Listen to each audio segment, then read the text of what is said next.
C'est donc en rupture avec l'Égypte, comme nous l'avons dit, dont l'essence se situe aux antipodes de celle d'Israël, que le peuple juif se constitue, suivant une loi que le Maharal formule maintenant d'une manière théorique, à savoir que cette expérience nous enseigne que toute chose ne parvient à l'existence qu'à partir de son contraire.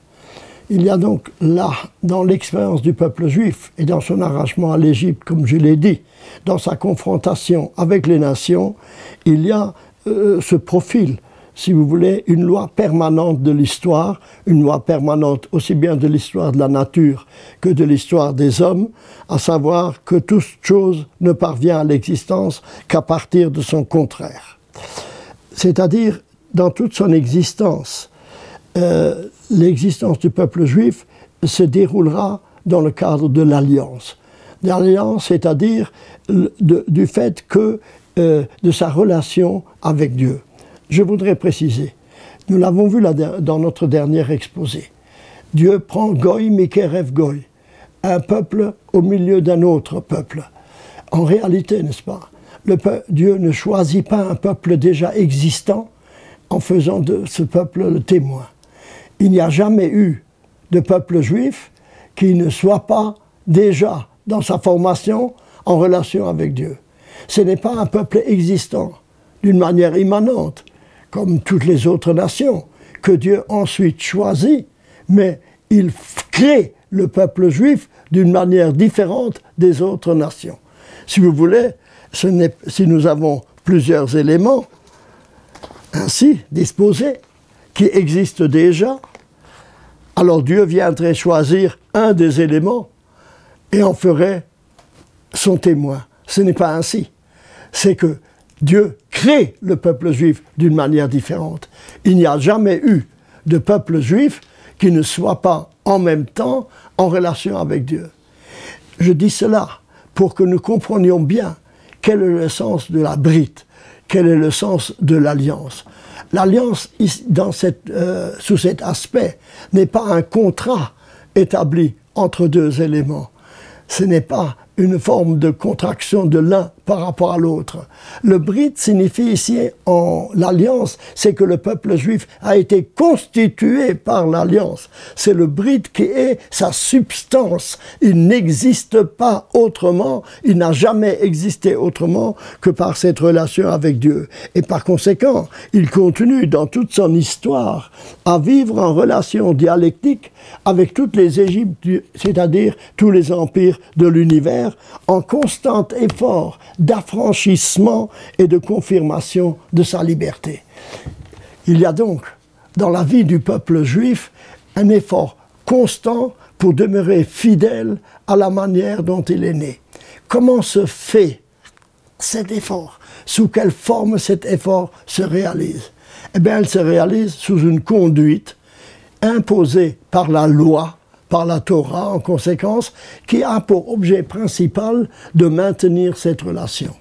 C'est le sens des mitzvot. Naturellement, chaque mitzvah a un sens intrinsèque. Mais je voudrais dire que l'ensemble des mitzvot, c'est-à-dire cette structure du peuple juif qui est liée d'une part à l'histoire et d'autre part à une certaine conduite imposée, voulue par la transcendance, voulue par Dieu, sont constamment un rappel, une possibilité, si vous voulez, de retrouver les sources profondes de son existence. Chaque mitzvah est, selon la formule de Rabbi Yehuda Levi, comme une pilule qui permet, comme un médicament, si vous voulez, qui permet de retrouver les sources de l'existence. C'est pourquoi, à propos de toutes les mitzvot, nous disons « Zecher l'Itziat Mitzrayim ». Bien que ces mitzvot ne soient pas directement liés à la sortie d'Égypte, mais l'idée même de mitzvah, l'idée même d'une obligation qui ne vient pas d'une autonomie voulue par Israël, mais d'une loi qui correspond à la transcendance et qui par conséquent vient de l'extérieur, eh bien cette loi de nombreuses mitzvot, comme je l'ai dit, qui ont par ailleurs une signification intrinsèque, eh bien sont tout de même un rappel de la sortie d'Égypte. Parce que, et cela est très important, la liberté ne consiste pas seulement dans l'acquisition de l'indépendance. L'indépendance est évidemment nécessaire. L'autonomie de l'être, à partir du moment où il rompt le cordon ombilical, est une chose nécessaire. Mais cette autonomie doit être soutenue. Elle doit être soutenue par un contenu.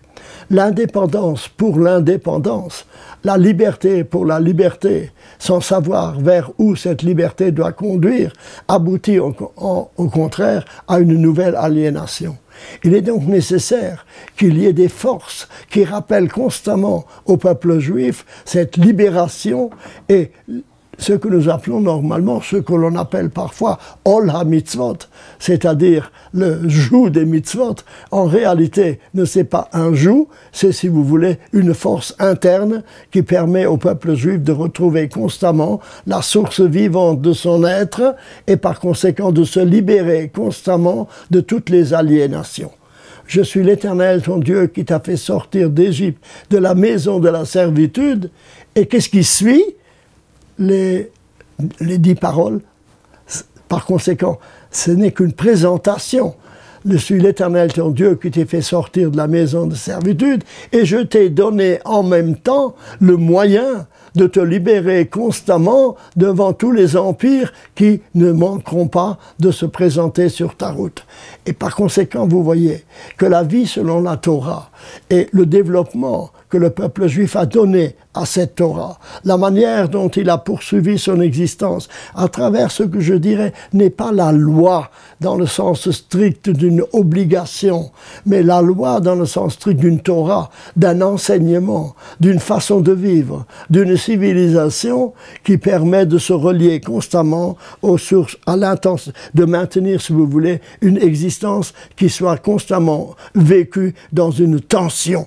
Et cette tension est une tension d'une quête de liberté, d'une quête vers la transcendance, et c'est pourquoi Dieu précise, je rappelle ce texte, comme les actions du pays d'Égypte où vous avez résidé, vous n'agirez pas, et comme celles du pays de Canaan où je vous conduis, vous n'agirez pas.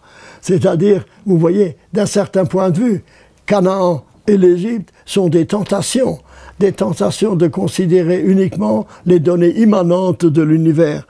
Je vous préviens, n'agissez pas ainsi.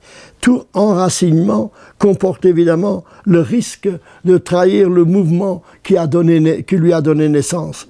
D'où la nécessité de maintenir d'une manière constante le dynamisme du départ. Et le dynamisme du départ, c'est le désir d'élévation, c'est le désir de dépassement, et je crois que c'est la fonction essentielle de la mitzvah, de toutes les mitzvot, je dirais, qui sont toujours zécher, un rappel du sens de la sortie d'Égypte, dont on ne saurait évidemment exagérer l'importance pour la pérennité du peuple juif et de la vocation du peuple d'Israël. Alors, le Maharal donne à ces considérations que je viens de rappeler, évidemment, au-delà d'une simple exégèse du Midrash, il lui donne une formulation conceptuelle. Et cette formulation conceptuelle aboutit, me semble-t-il, à une véritable philosophie de l'histoire. Philosophie de l'histoire qui est fondée que tous les éléments de l'histoire et qui détermine le destin du peuple juif d'une manière universaliste, c'est-à-dire que le peuple juif n'existe pas en quelque sorte pour lui-même, mais existe en fonction des autres nations, dans une relation dialectique avec les autres nations, et nous invite par conséquent à réfléchir à ce fait que la dualité Israël-Égypte, en d'autres termes, Israël, nation, est à la base, nation au pluriel, correspond à une vision du monde où règne une certaine asymétrie. L'idée qu'il y ait une différence fondamentale entre Israël et les nations est, me semble-t-il, le fondement même de l'existence juive. Et elle reproduit une dualité ontologique, une dualité métaphysique.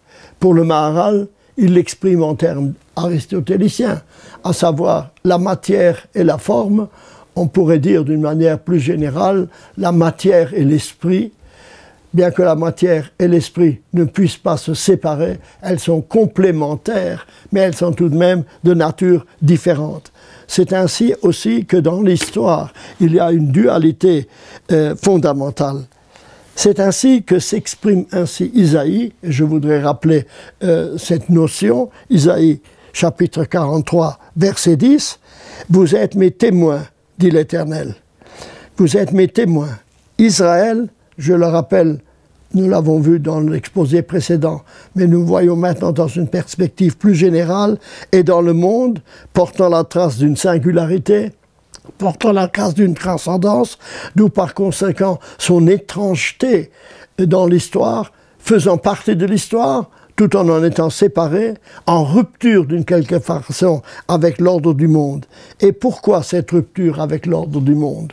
Parce que si Israël est sorti d'Égypte, et c'est ce point que nous voudrions souligner maintenant, ce n'est pas simplement pour être sorti d'Égypte, mais c'est pour fonder, nous l'avons dit, une civilisation qui soit une civilisation différente de l'Égypte, et par conséquent, une civilisation qui ne se rattache pas à la matière, mais qui, en tant que peuple particulier, eh bien, vise la forme, c'est-à-dire vise de donner à la matière une signification et un sens. Alors, évidemment, en ce qui concerne l'élément matériel des peuples, Israël est un peuple comme tous les peuples. Sa sociologie, la manière dont ce peuple a besoin pour exister des cadres normaux de l'économie, de la défense, eh bien tout cela est présent et Israël le partage avec toutes les autres nations. Mais en plus de cela, en plus des conditions indispensables pour une vie collective, eh bien à laquelle, je dois dire, les nations accordent une importance primordiale, Israël, à l'opposé de cela, eh bien, aspire à un autre mode, un processus spirituel qui se manifeste d'une manière permanente et absolue, est à l'œuvre à travers l'existence nationale d'Israël.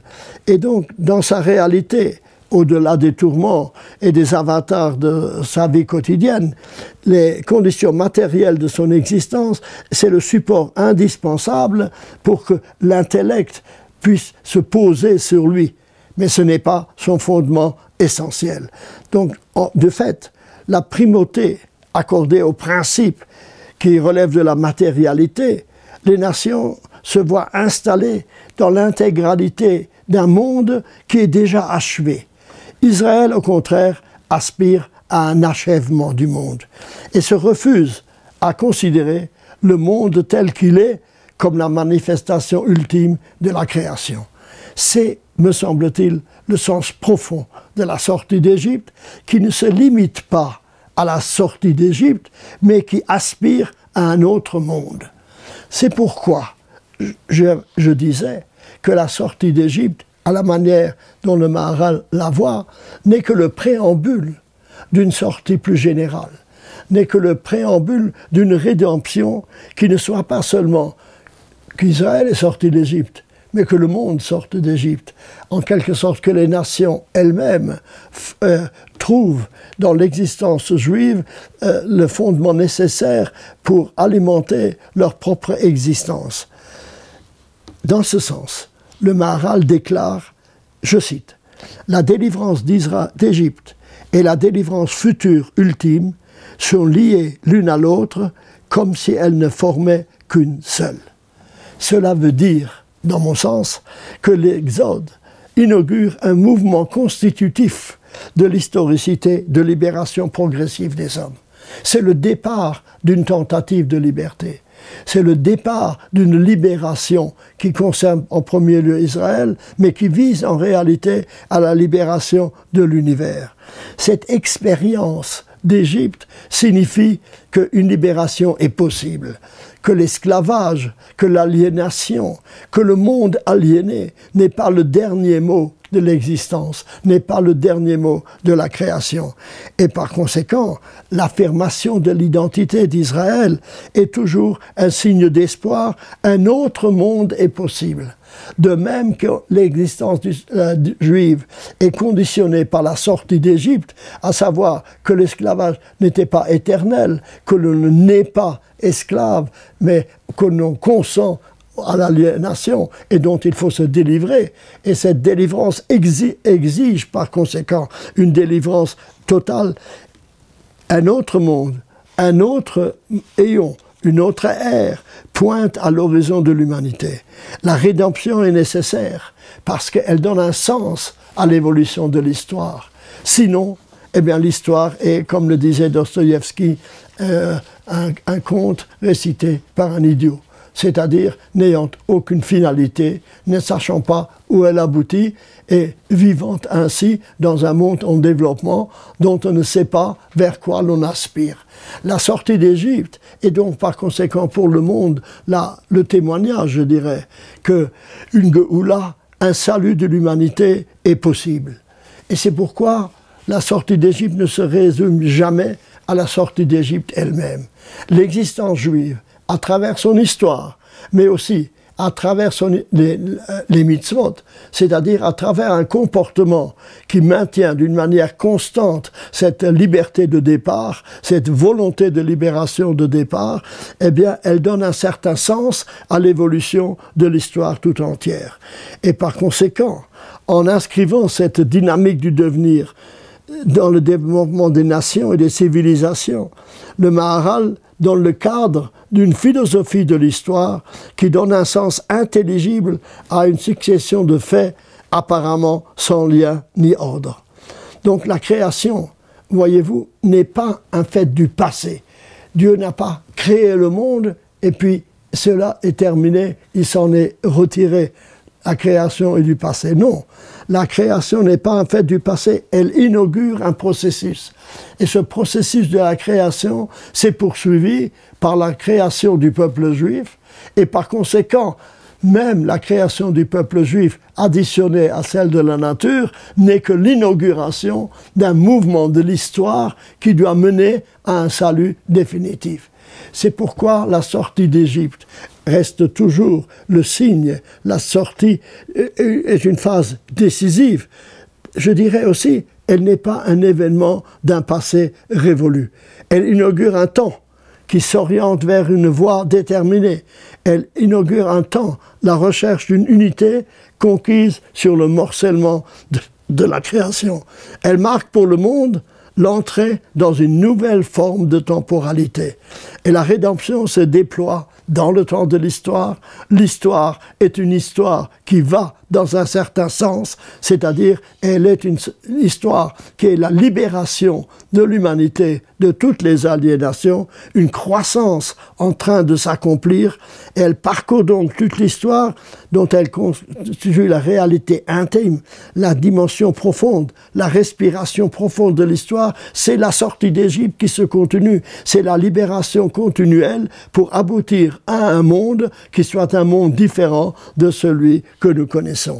Alors vous voyez que le développement spécifique de l'histoire d'Israël, le développement spécifique du peuple juif, s'intègre dans une conception générale, globale de l'histoire et de la nature du monde.